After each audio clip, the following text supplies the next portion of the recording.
धनतेरस, दिवाली और छठ, फिर शादियों का सिलसिला। त्योहारों के अलग अलग रंग होंगे तो जाहिर है कि इस मौके पर आप अपने परिवार, दोस्तों और पड़ोसियों के साथ खुशी बांटने का कोई मौका नहीं छोड़ना चाहेंगे। ऐसे में पटाखे भी जरूर छोड़े जाएंगे, मगर क्या आप चाहेंगे कि आपकी खुशी कान फोड़ू शोर और आंखों में जलन महसूस कराने वाले पटाखों के धुएं में छुप जाए? तो फिर क्यों ना हम ऐसे पटाखे छोड़ें जो सबको खुशी तो दे ही, साथ में पॉल्यूशन भी कम करें। आइए फिर बात करते हैं एक क्रैकर्स और ग्रीन पटाखों की।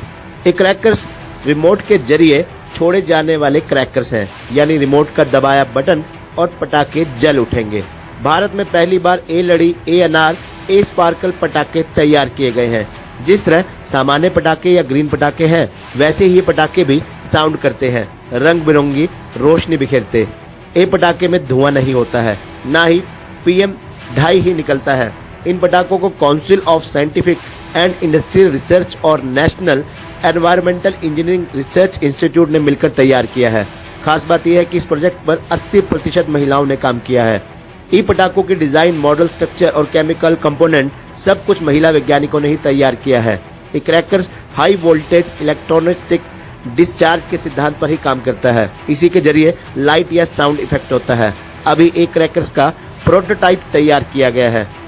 आपको बता दें कि national environmental engineering research institute के मुताबिक ऐसे पटाखे जिनसे रेगुलर पटाखों के मुकाबले कम प्रदूषण हो, हवा में पार्टिकुलेट मैटर यानी PM में 30 से 40% की कमी आए, सल्फर डाइऑक्साइड और नाइट्रोजन डाइऑक्साइड घटे और दूसरी खतरनाक गैसों में भी 10% की कमी हो, इन मानकों पर खरा उतरने वाले पटाखों को ही ग्रीन क्रैकर्स कहा जाता है। Council of scientific and industrial research के वैज्ञानिकों का ये मानना है, चूंकि ये पटाखे इन्वायरमेंट को कम नुकसान पहुंचाते हैं और पर्यावरण से हरा रंग जुड़ा है, इसलिए इन्हें ग्रीन क्रैकर्स का नाम मिल गया। CSIR दिल्ली ने ग्रीन पटाखों का आइडिया सबसे पहले दिया और इन पटाखों का इस्तेमाल सिर्फ भारत में ही हो रहा है। दुनिया के किसी भी देश में इको फ्रेंडली क्रैकर्स की शुरुआत नहीं हुई है।